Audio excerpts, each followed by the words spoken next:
हाँ तो स्टूडेंट हम लोग लॉ ऑफ रिफ्रैक्शन पढ़ रहे थे, है ना। तो लॉ ऑफ रिफ्रैक्शन जो स्नेल ने दिया था उसका पहला जो लॉ का पहला पार्ट है या फर्स्ट लॉ बोल सकते हैं रिफ्रैक्शन का, that is sine I upon sine R is equal to constant.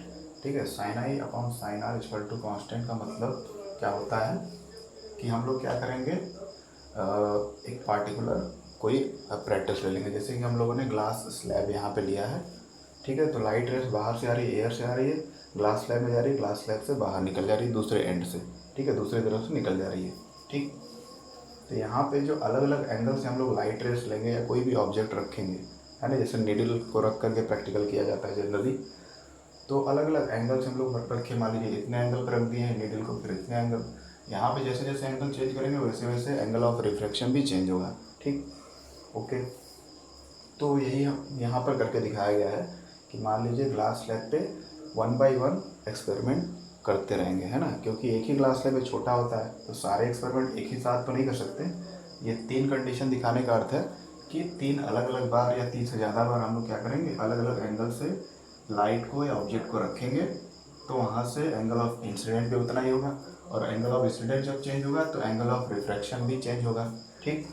तो अलग अलग एंगल ऑफ इंसिडेंट है अलग अलग कंडीशन में, और अलग अलग एंगल ऑफ रिफ्रैक्शन है, R1 R2 R3 ऐसे हो सकते हैं, ठीक। अब इन एंगल ऑफ इंसिडेंट और एंगल ऑफ रिफ्रैक्शन का अगर रेशियो निकाला जाए, साइन का वैल्यू निकाला जाए, तो सारे का वैल्यू जो है एक बराबर आएगा, ठीक है ना। यही कहने का मतलब है, ठीक। यानी कि कह सकते हैं sine I upon sine R is equal to sine I1 upon sine R1, sine I1 upon sine R1, और this will be equal to next. जितने भी हम लोग करते जाएंगे, अगर मीडियम चेंज नहीं कर रहे हैं तो सारे जो एंगल ऑफ इंसिडेंट और एंगल ऑफ रिफ्रैक्शन का रेशियो आएगा, साइन का वैल्यू वो बराबर आएगा। तो that is the law of refraction, ठीक है। तीसरा रख देते हैं, थोड़ा सा इसको छोटा कर देते हैं, ठीक है। तो sign I2 upon sine R2, ठीक।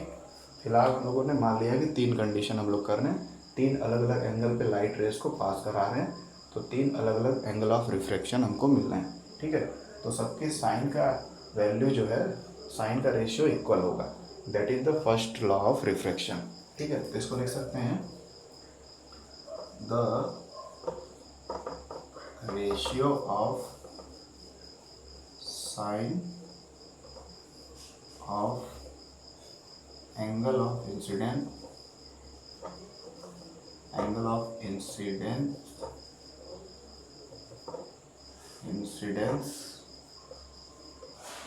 to the sine of angle of refraction will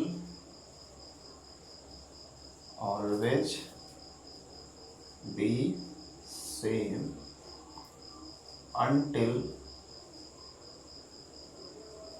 the medium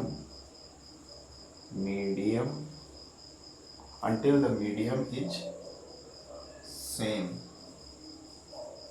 ये टर्म याद करना है, ठीक है। The ratio of sine of angle of incident to the sine of angle of refraction will always be same until the medium is same। medium is same का कहने का अर्थ क्या है कि जब जैसे हम ये एक्सपेरिमेंट कर रहे हैं तो एयर हमारा एक मीडियम रहेगा, वहाँ से लाइट आएगा, दूसरा हमारा मीडियम क्या है, ग्लास स्लैब।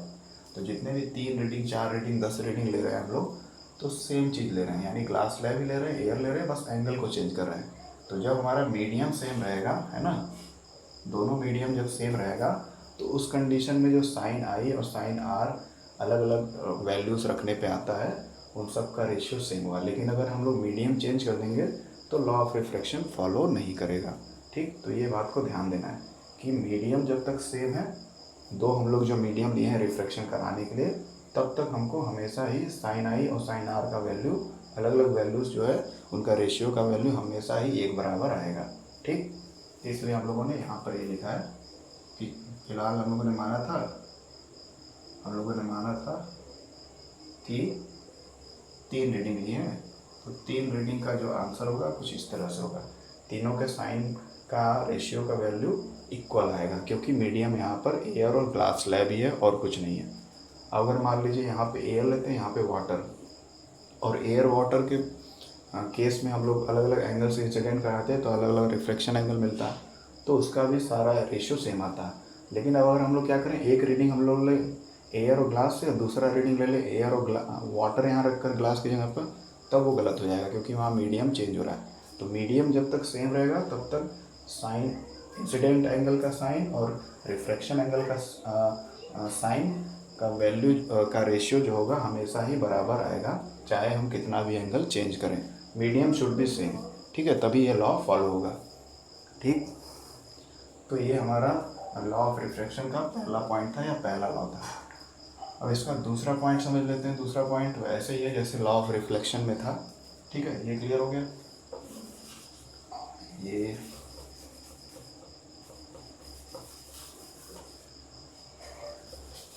ठीक है, तो ये पहला लॉ हो गया, लॉ ऑफ रिफ्रैक्शन का फर्स्ट पार्ट। अब पहला law,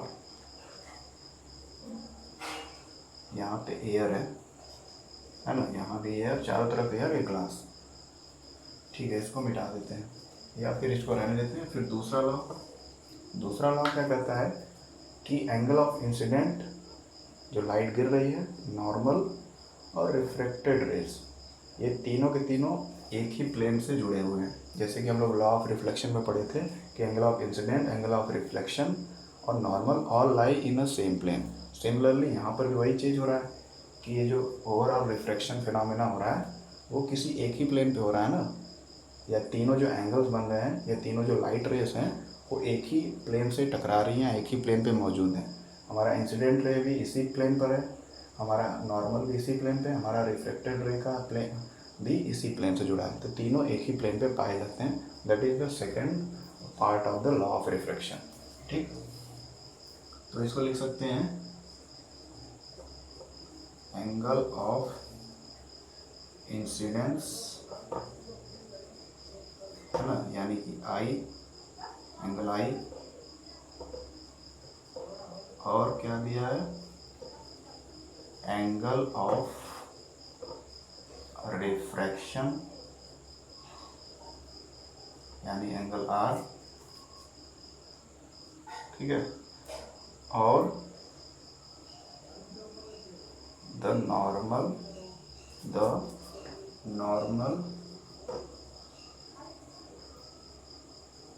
all lies on a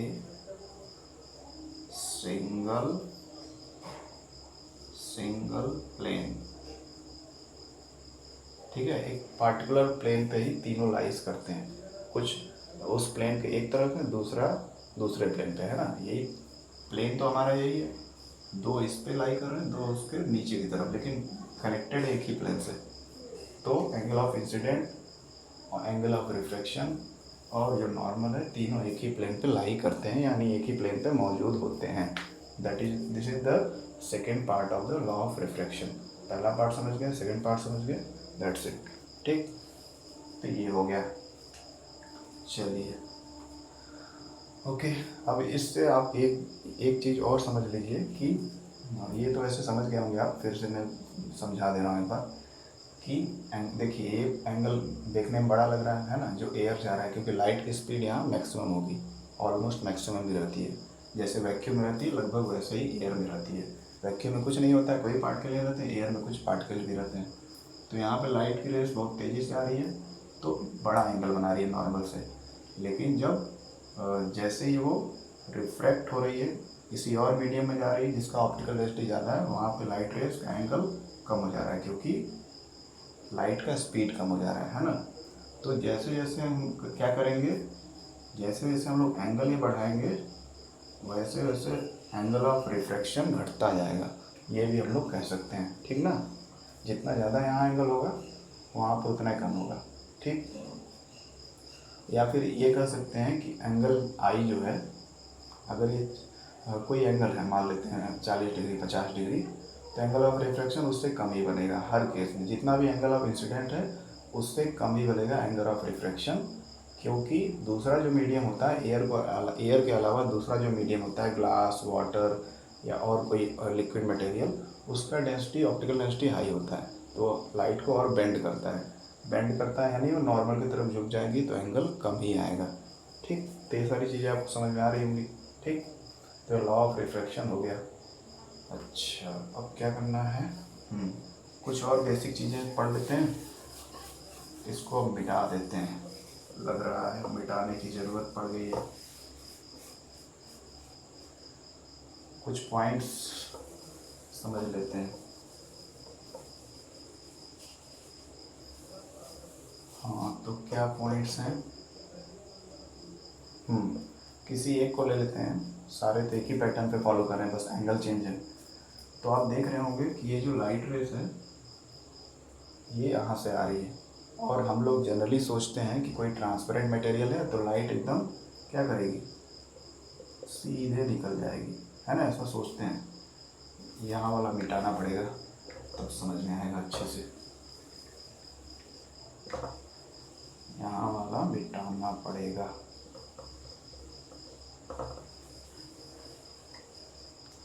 okay, ये हमारा एयर मीडियम है, ये हमारा ग्लास है, ग्लास स्लैब का।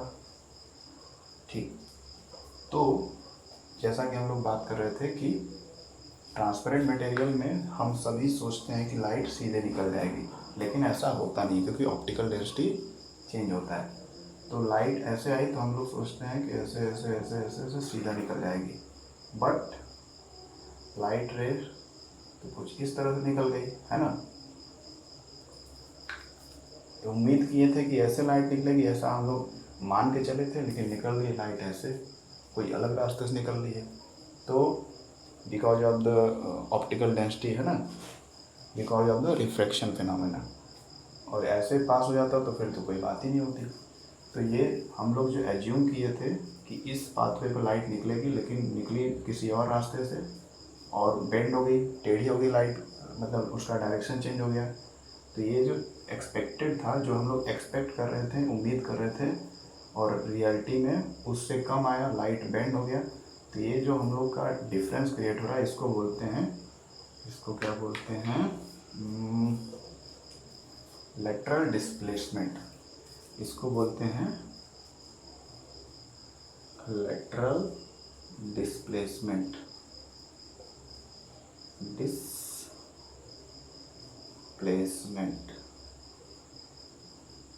है ना। लेटरली लाइट को सीधा निकलना चाहिए, लेकिन लाइट इधर शिफ्ट हो गई because of the refraction phenomena. और रिफ्रैक्शन के पीछे रीजन क्या है, लाइट की स्पीड का कम होना। और लाइट की स्पीड कम क्यों होती है, क्योंकि ऑप्टिकल डेंसिटी बढ़ जाती है उस पार्टिकुलर मीडियम की। जैसे ये हमारा मीडियम है कांच का ग्लास, है ना, तो लाइट सीधे जाने के बजाय बेंड हो गई और इस तरफ से निकल रही है। तो इतना ज़्यादा गैप बन रहा है एक्सपेक्टेड में और रियलिटी में। ये हमारा रियल लाइट रेस ऐसे निकल रहा है, और एक्सपेक्ट हम लोग किए थे यहाँ पे निकलेगा। तो ये जो चेंजेस हो रहे हैं एक्सपेक्टेड और रियल रिजल्ट में, तो उसको हम लोग बोलते हैं लेटरल डिस्प्लेसमेंट ऑफ लाइट। तो लाइट जो है डिस्प्लेस हो गई, आना यहाँ था, आई यहाँ, because of the some phenomena which is known as refraction. तो ये जो चेंजेस हो रहा है, इस गैप को हम लोग बोलते हैं लेटरली डिस्प्लेस्ड स्पेस, या light ray has got laterally displaced, light rays laterally displace हो गई है यहाँ से यहाँ। ठीक, अच्छा, और क्या बच गया, ठीक है, बस यही पॉइंट बचा था, और कुछ नहीं बचा। अब हम लोग आते हैं आगे के टर्म्स पे। चलिए, तो स्नेल का हो गया, रिफ्रैक्शन, लॉ ऑफ रिफ्रैक्शन हो गया। अब लॉ ऑफ रिफ्रैक्शन का जो उन्होंने मैथमेटिकल फार्मूला दिया था स्नेल ने, उसी को आगे चल के और मैथमेटिशियन ने क्या किया, उसमें मॉडिफिकेशन किया, उसको रिलेट कर दिया एक नए टर्म से। तो लॉ ऑफ रिफ्लेक्शन का जो पहला स्टेटमेंट था, sine I upon sine R is equal to constant, है ना। ये लॉ ऑफ रिफ्रैक्शन का पहला पॉइंट था, या दूसरा पॉइंट लिख सकते हैं, आगे पीछे लिख सकते हैं दोनों लॉ के, फर्स्ट और सेकंड पॉइंट को। तो ये जो दिया था लॉ, स्नेल ने इसी में मॉडिफिकेशन बाद के मैथमेटिशियंस ने किया और इस कांस्टेंट वैल्यू की जगह पे एक नया टर्म डाल दिया। वो टर्म क्या था? Sine I upon sine R is equal to M. ये एम जैसा कुछ है, इसको क्या बोलते हैं? Refractive index. रिफ्रैक्टिव इंडेक्स, ठीक। इस एम को रिफ्रैक्टिव इंडेक्स बोलते हैं। तो लॉ ऑफ रिफ्रैक्शन का जो मैथमेटिकल स्नेल फार्मूला था, sine I upon sine R equal to constant होता है under if the medium is same, तो उसमें कांस्टेंट की जगह पे रिफ्रैक्टिव इंडेक्स रख दिया गया बाद के मैथमेटिशियन और फिजिसिस्ट के द्वारा। तो ये नया फार्मूला बन गया। ओके, चलिए ठीक है। तो अब ये रिफ्रैक्टिव इंडेक्स क्या होता है इसके बारे में समझ लेते हैं। रिफ्रैक्टिव इंडेक्स, जल्दी जल्दी समझते हैं नहीं तो फिर वीडियो खत्म हो जाएगा। रिफ्रैक्टिव इंडेक्स, आई सही से बना है। Okay okay okay okay. तो रिफ्रैक्टिव इंडेक्स क्या है इसके बारे में थोड़ा सा समझ लेते हैं, ठीक। तो रिफ्रैक्टिव इंडेक्स जो होता है, हर एक मटेरियल, हर एक मीडियम का अपना अलग अलग होता है। जैसे पानी का, हवा का, मिट्टी का, मतलब जो भी ट्रांसपेरेंट मटेरियल, ऑप्टिकल डिवाइसेस है जिससे लाइट पार कर सकता है, हर चीज़ का रिफ्रैक्टिव इंडेक्स होता है, ठीक है। हर चीज़ का, चाहे वो ऑप्टिकल हो या नॉन ऑप्टिकल हो, तो सभी चीज़ का रिफ्रैक्टिव इंडेक्स अलग अलग होता है, अलग अलग वैल्यू, ठीक। अब रिफ्रैक्टिव इंडेक्स को अगर डिफाइन करना होगा तो क्या होगा? It is the ability of a medium to change the speed or direction of light। Refractive index हर एक मटेरियल का एक क्षमता होता है और उसकी वजह से वो मटेरियल या मीडियम क्या करता है, लाइट के डायरेक्शन को चेंज कर देता है या उसकी स्पीड को चेंज कर सकता है। लाइट के डायरेक्शन को चेंज करने का मतलब है उसको बेंड कर देता है, लाइट मुड़ जाता है सीधे जाने के बजाय, या जिस एंगल से आ रहा है उस एंगल से वापस नहीं निकलता है, किसी और एंगल से निकलता है, ठीक। तो रिफ्रैक्टिव इंडेक्स एक कॉमन प्रॉपर्टी है हर एक मटेरियल का, हर एक मीडियम का। मतलब कोई भी मटेरियल है, कोई भी मीडियम है, कोई मटेरियल से बना होगा, तो हर एक मीडियम या हर एक मटेरियल का एक क्षमता होता है कि वो लाइट के डायरेक्शन को चेंज करे, और उसी को हम लोग रिफ्रैक्टिव इंडेक्स बोलते हैं, ठीक। अच्छा, तो इससे हमको पता चला कि रिफ्रैक्टिव इंडेक्स हर मटेरियल में होता है, हर मटेरियल का अलग अलग होता है, और इसी के अकॉर्डिंग हर मटेरियल जो है लाइट को अलग अलग एंगल से रिफ्लेक्ट करता है या उसके डायरेक्शन को चेंज करता है। ओके, अब क्या हो गया? अब इसमें एक पॉइंट पढ़ना है कि refractive index, if refractive index increases, अगर रिफ्रैक्टिव इंडेक्स किसी ऑब्जेक्ट का बढ़ता है ना, देन क्या होगा? Then light rays will bend more towards normal, है ना। हम लोग जानते हैं कि जैसे जैसे किसी मीडियम से लाइट क्रॉस करके दूसरे मीडियम में आता है तो वो टेढ़ा हो जाता है, बेंड हो जाता है, डायरेक्शन चेंज हो जाता है और नॉर्मल की तरफ झुक जाता है, ठीक है। तो जैसे जैसे रिफ्रैक्टिव इंडेक्स भी किसी ऑब्जेक्ट का बढ़ेगा वैसे वैसे लाइट रेज और ज़्यादा नॉर्मल की तरफ आ जाएगा, यानी एंगल ऑफ रिफ्लेक्शन उतना ही कम हो जाएगा। सीधी सी कहानी की बात ये है, कि रिफ्रैक्टिव इंडेक्स बढ़ेगा, है ना। अगर ये बढ़ेगा तो क्या होगा, रिफ्रैक्टिव इंडेक्स बढ़ गया तो हमारा एंगल ऑफ रिफ्रैक्शन घट जाएगा और लाइट रेज बेंड हो जाएगा नॉर्मल की तरफ। और अगर रिफ्रैक्टिव इंडेक्स जो है घट रहा है या कम है किसी ऑब्जेक्ट का, किसी मटेरियल का या किसी मीडियम का, तो एंगल ऑफ रिफ्रैक्शन थोड़ा सा कंपैरेटिवली ज़्यादा रहेगा। तो इससे हम लोग बता सकते हैं। क्लियर? चलिए ये हो गया। अब रिफ्रैक्टिव इंडेक्स से रिलेटेड कुछ फार्मूले हैं, उसको हम लोग समझ लेते हैं। ठीक है, फटाक से समझते हैं। तो क्या है फार्मूले?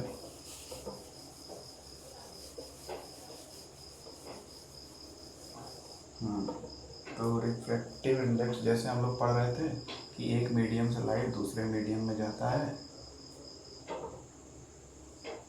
ना, और फिर दूसरे मीडियम में जाते ही नॉर्मल की तरफ झुक जाता है, फिर ऐसे ही निकल जाता है। इस तरह का बेंडिंग होता है लाइट का। ये मीडियम मान लीजिए हमारा अलग है, मीडियम 1, और ये मीडियम 2। मीडियम 1 एयर है, मीडियम 2 हमारा ग्लास है मान लेते हैं। तो refractive index of medium from 1 to 2, इसका अर्थ ये है कि पहले मीडियम से दूसरे मीडियम में लाइट रेज जा रही है, तो that will be equal to क्या होगा, स्पीड ऑफ, इसको मिटाना पड़ेगा, speed of light in air upon speed of light in medium 2। ठीक है, मीडियम 2 क्या है हमको पता नहीं है, या फिर ग्लास है तो ग्लास लिख सकते हैं, एयर वाटर है तो वाटर लिख सकते हैं, ठीक, या ऑयल है तो ऑयल लिख सकते हैं अगर हमको पता है तो एक मीडियम से दूसरे मीडियम में कोई लाइट रे जा रही है तो उसका रिफ्रैक्टिव इंडेक्स किसके इक्वल होगा, लाइट की स्पीड के इक्वल होगा, कि लाइट की स्पीड एयर में कितनी थी और मीडियम में कितनी हो गई है। क्लियर? चलिए, अच्छा अगर मान लीजिए कुछ इस तरह से नंबर लिखा है तो इसका मतलब क्या समझेंगे? तो n21 लिखा है refractive index of 2 with respect to 1। पहला जो नंबर होता है उसको कंपेयर किया जा रहा है दूसरे वाले से, तो पहला नंबर 2 है और दूसरा नंबर 1 है, तो refractive index of 2 with respect to 1, और इसको लिखना होगा। तो हमेशा जनरली माना जाता है कि वन मीडियम हमेशा एयर होता है, एयर से ही लाइट ट्रेवल करके आ रही है, तो स्पीड ऑफ लाइट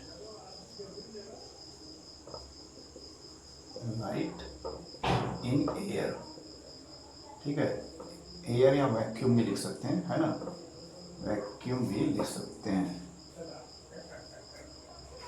और दूसरा speed of light in medium 2, जो भी मीडियम हो, मीडियम 2, ठीक है।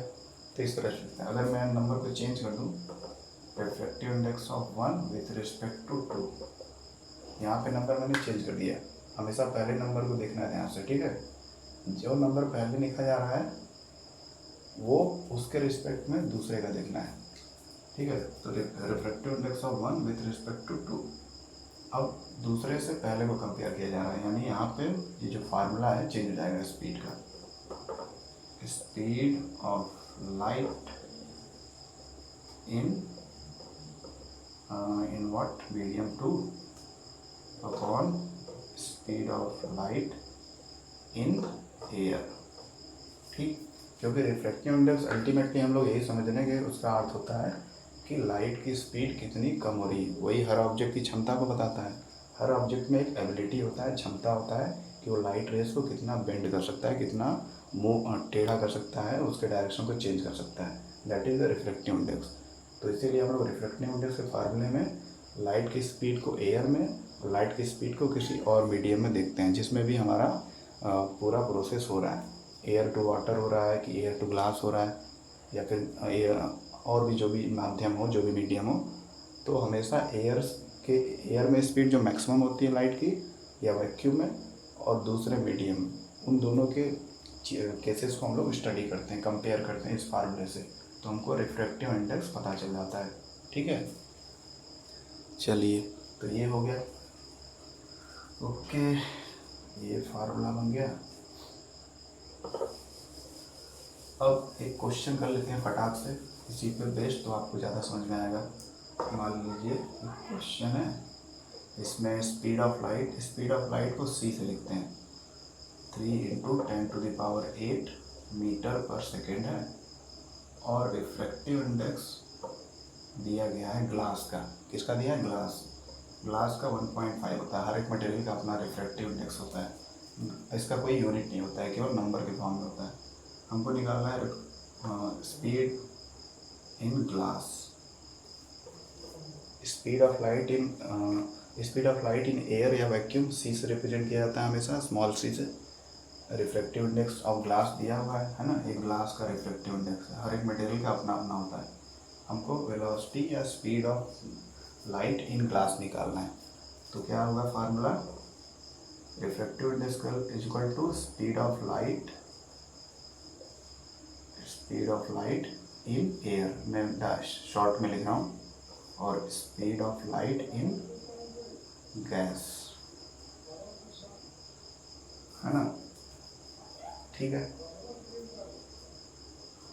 रुक जाइए, सब ग्लास है ये, गैस नहीं है, सॉरी, ग्लास में बोल रहा था, गड़बड़ हो गया था, है ना। तो ये हमारा formula refractive index is equal to speed in air, speed of light मतलब है, अपॉन स्पीड इन ग्लास। ठीक, तो रिफ्रैक्टिव इंडेक्स ग्लास का दिया है 1.5, speed of light in air कितना है? यही है, 3 × 10⁸, और स्पीड इन ग्लास, लाइट का स्पीड ग्लास में होगा, ये हमको निकालना है। Vg लिख देते हैं इसको, Vg velocity of light in glass. और इसको थोड़ा सा इधर सॉल्व करते हैं। Vg इज इक्वल टू क्या मिलेगा? ये अपॉन ये, so Vg is equal to 3 × 10⁸ upon 1.5। अब देखिए 1.5 जो होता है 1.5 होता है, हिंदी में बोलते हैं। 1.5 2 जा 3 होता है, 1.5 हो जा 1, 1.5 2 जा 3, तो आ गया 2 × 10⁸ मीटर पर सेकेंड। तो ये हो गया speed of light in glass. ठीक है, तो रिफ्रैक्टिव इंडेक्स ऑफ ग्लास और speed of light in air, जो हमको हमेशा लर्न होना चाहिए, इन दोनों की हेल्प से इस फार्मूले का इस्तेमाल करके हम लोगों ने स्पीड या velocity of light in glass निकाल दिया कि ग्लास में लाइट की स्पीड क्या हो जाती है? इतनी हो जाती है। ठीक है, तो काफ़ी कम हो जाती है, उतनी कम नहीं होती लेकिन थोड़ी सी कम हो जाती है ना। या एयर में स्पीड देख सकते हैं आप, और ग्लास में 2 × 10⁸ मीटर पर सेकेंड हो जाती है। तो इसी तरह से और किसी मीडियम का आपको दिया रहेगा क्वेश्चन, तो उसको भी फाइंड आउट कर सकते हैं आप। हमेशा स्पीड ऑफ एयर को ऊपर रखेंगे और स्पीड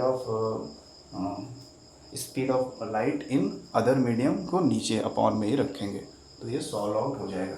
ठीक, क्योंकि हमारा speed of light in air जो है स्टैंडर्ड होता है, इसी से हम लोग कंपेयर करते हैं, क्योंकि लाइट की स्पीड मैक्सिमम एयर में ही होती है या वैक्यूम में होती है। ठीक, चलिए, तो हमेशा refractive index is equal to speed of light in air या vacuum upon speed of light in any other medium, जो भी मीडियम आपको क्वेश्चन में दिया रहे। क्लियर? चलिए, तो ये सारा क्लियर हो गया।